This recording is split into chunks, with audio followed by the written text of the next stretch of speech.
এই কথাটা বোধহয় একমাত্র আপনিই সব থেকে ভালো বোঝেন। আপনি চোখের সামনে সবটা দেখেছেন তো। যার সঙ্গে সংসার করি সে যদি একটু বুঝতো তাহলে কপালে এত দুঃখ থাকতো না। কথাটা তুমি বোধহয় আমায় ঠেস দিয়ে বললে সুচিত্রা। তার মানে তুমি বলতে চাইছো যে তোমার দুঃখ আমি বুঝি না, এতদিনেও বুঝি না। বাবুর জন্য তুমি সারা জীবন কতটা করেছো এটা আমি জানি না, আমি জানি না, আমি অস্বীকার করি। কি বলবো বলো, তর্ক করে তো কোনো লাভ নেই। হ্যাঁ, কিছুতেই কিছু লাভ নেই।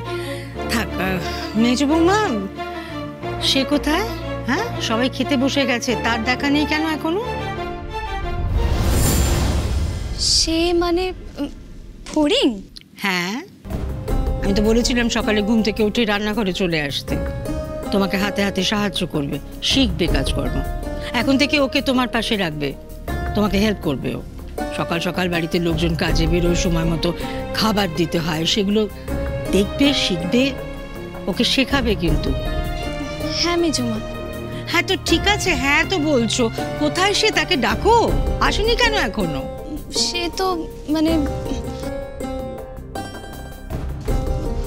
ও একটু বাবুর সাথে বেরিয়েছে।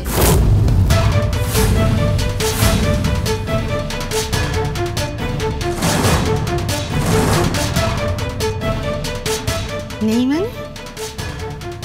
এই সাত সকালে বাবুর সঙ্গে কোথায় গেল সে?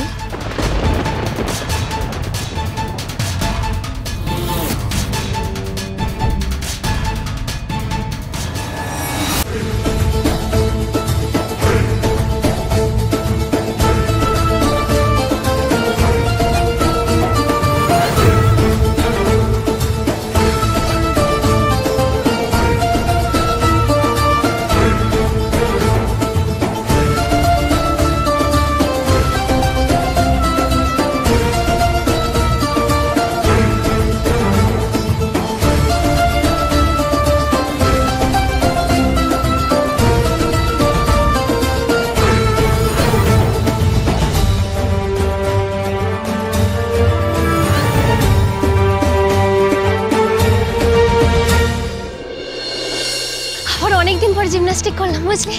খুব ভালো লাগছে, একদম ফিট লাগছে পুরো আগের মতো। এটা খুব দরকার ছিল। এই নাও চল। হ্যাঁ দরকার তো ছিলই, তবে ফড়িং তোমার ফিজিক্যাল ফিটনেসটা বাড়ার জন্য আরও অনেক প্র্যাকটিস করতে হবে। সেসব হয়ে যাবে, কোনো চিন্তা নেই। নকুর মামা আসছে। নকুর মামা? সেটা আবার কে রে? নকুর মামা আমাদের এক দুঃসম্পর্কের মামা, লতায় পাতায় মায়ের খুঁড়তুতো ভাই হয়। আসলে কি জানো তো, নকুর মামা নিজেও একজন জিমন্যাস্ট হতে চেয়েছিল কিন্তু পারেননি, তাই আমাদের পাড়ার বাচ্চা টাচ্চাদের ক্লাবে এনে নিজের মতন করে জিমন্যাস্টিক্সের ট্রেনিং দিতেন। নকুর মামা জিমন্যাস্টিক্সের ব্যাপারে অনেক কিছু জানেন। উনি ঘুরে ঘুরে নানান জায়গা থেকে ট্যালেন্টেড বাচ্চাদের নিয়ে আসেন এবং ট্রেনিং দেন। এই মুহূর্তে কোনো বড় ট্রেনারের কাছে তো তোমায় পাঠাতে পারছি না। আপাতত নকুর মামাই ট্রেনিং দিক, উনি তোমায় রেডি করে দেবেন। ঠিক আছে, কিন্তু তোর সেই নকুর মামা আসবে কখন?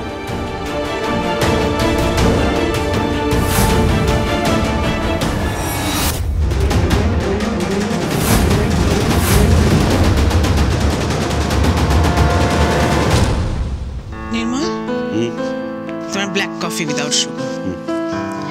এই বলছি, ওই রাতের ওই আননোন নাম্বারটা থেকে আর কোনো ফোন আসেনি তো? না, বারবার তো বলেছি তোমাকে পুপু। আর এরকম আননোন নাম্বার থেকে আমার কাছে মাঝে মাঝেই ফোন আসে। তোমাকে এটাও বলেছি যে এই নাম্বারটা আমি চেঞ্জ করে ফেলবো, তাও তুমি এক কথা রিপিট করে যাচ্ছ।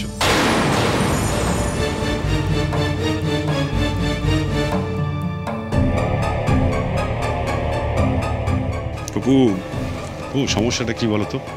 এরকম কিছু লোক আছে যারা একটু আধটু জিমন্যাস্টিক শিখে ভাবতে শুরু করে যে সুযোগ পেলেই তারা গোল্ড মেডেল জিতে যাবে। সুযোগ পাচ্ছে না, তাই পারছে না। তারা ডেসপারেটলি সুযোগ পাওয়ার জন্য সব কিছু করতে পারে এবং করে। আর সেসবের মধ্যে গুরুত্ব দিলে আমাদের চলবে? যারা রিয়েলি ট্যালেন্টেড, ডেডিকেটেড প্লেয়ার, তাদেরকে আমরা খুঁজে বার করে তাদের একটা সুযোগ করে দিই। এরকম কত হিডেন ট্যালেন্টেড ছেলে মেয়ে আছে যাদের আমরা খুঁজে বার করে সুযোগ দিয়ে তাদের ক্যারিয়ার তৈরি করে দিয়েছি, তাই না? বলো। ইনডিড। তুমি যখন জানো যে বিষয়টা এতটা ক্যাজুয়াল, তাহলে তুমি আমার কথা এত এক্সাইটেড হচ্ছ কেন? আর তুমি বা রাতের সামান্য একটা ফোন কল নিয়ে এত কোয়েরিজ করছো কেন বলো তো? রাতে তো তোমাকে সবকিছু বলে দিয়েছি আমি। এনিওয়েজ, আমার দেরি হয়ে যাচ্ছে, আমি বেরোচ্ছি। কোথায় যাচ্ছ সেটা কি জিজ্ঞেস করতে পারি?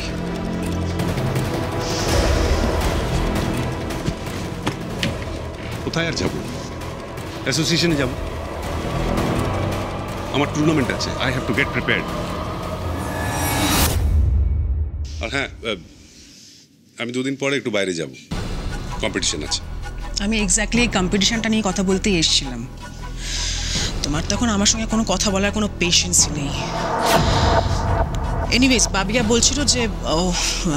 বলছিল যে তোমার এই কম্পিটিশনটার জন্য ও মেদিনীপুরে যেতে চায় এটা দেখতে। ও এখন ফ্রি আছে, আর আমি ভাবলাম আমিও ফ্রি আছি, তাই আমিও যেতে চাই। আর সাগরও যেতে চাইছিল, ওরও তো এক্সাম শেষ হয়ে গেছে, তাই আমি, সাগর আর বাবিয়া মেদিনীপুরে যাব। ফড়িং কেমন পারফর্ম করছে সেটাও দেখা হয়ে যেত, আর একদিনে একটা আউটিংও হয়ে যেত। যাবো? না না, তোমাদের নিয়ে যাওয়া যাবে না। তোমরা ওখানে গেলে আমি ফড়িংকে ডিসকোয়ালিফাই করতে পারবো না।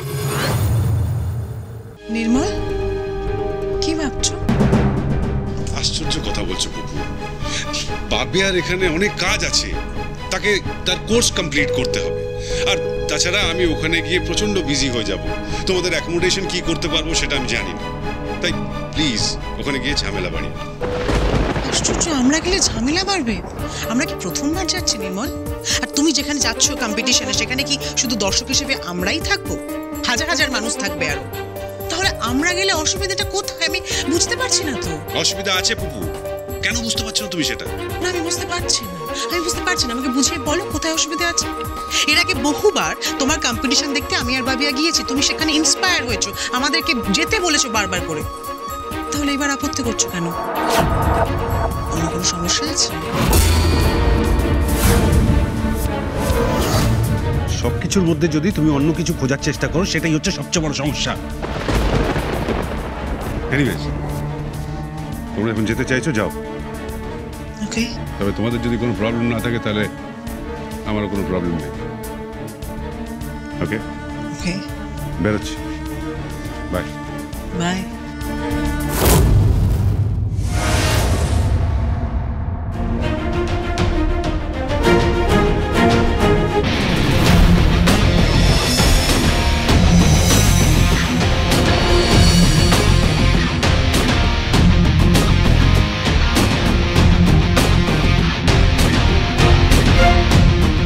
অনেকক্ষণ আগে গেছি, কাছে আসেনি।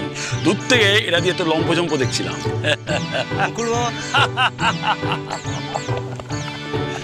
হ্যাঁ, কি মামাকে না বলে এখন বিয়ে করে ফেললি ভাগ্নে?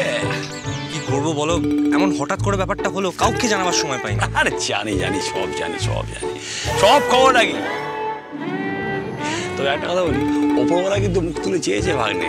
হ্যাঁ, না হলে দুনিয়া এত মেয়ে থাকতে এরকম তিরিং বিরিংকে তুই বিয়ে করলি কেন? কি তিরিং বিরিং? আমার নাম তিরিং বিরিং না, আমার নাম আলতা ফড়িং। সে যাই হোক, কোথায় ছিলিস বলতে একদিন? তুই কত খুঁজছিলাম। তুই আমায় খুঁজছিলিস?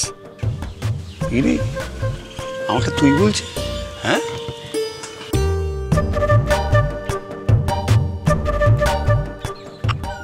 জমে গেছে, পুরো জমে গেছে। চিন্তা করছে ভাগ্নে, আজ থেকে এই উচ্চিংড়ে ভাগ্নে বলে দায়িত্ব পুরো আমার। আমার উচ্চিংড়ে বলছি না, আমার নাম ফড়িং, আলতা ফড়িং। আলতা ফড়িং? তাহলে এরকম উচ্চিংড়ের মতো লাগাচ্ছিলি কেন? নকুল মামা, তুমি ওর প্র্যাকটিস দেখলে? দেখেছি। ওহ, পুরো কাঁচা হিরে। আর এতদিন পরে যখন এই কাঁচা হিরের সন্ধান আমি পেয়েছি ভাগ্নে, একে ঘষে মিশে কোহিনূর বানানোর দায়িত্ব পুরো আমার।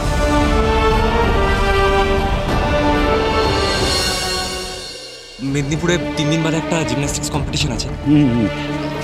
আমার একটা কনফারেন্স পড়ে গেছে, তাই আমি ফড়িংয়ের সাথে যেতে পারবো না। তুমি একটু যাবে গো ফড়িংয়ের সাথে? তোরা কাজ কর, তুই আমার নামটা ওর কোচ হিসেবে পুট করে দে। Thank you so much. ফড়িং, নকুল মামা যদি তোমার সাথে থাকে, তোমার আর কোনো ভয় নেই, জান লড়িয়ে দাও।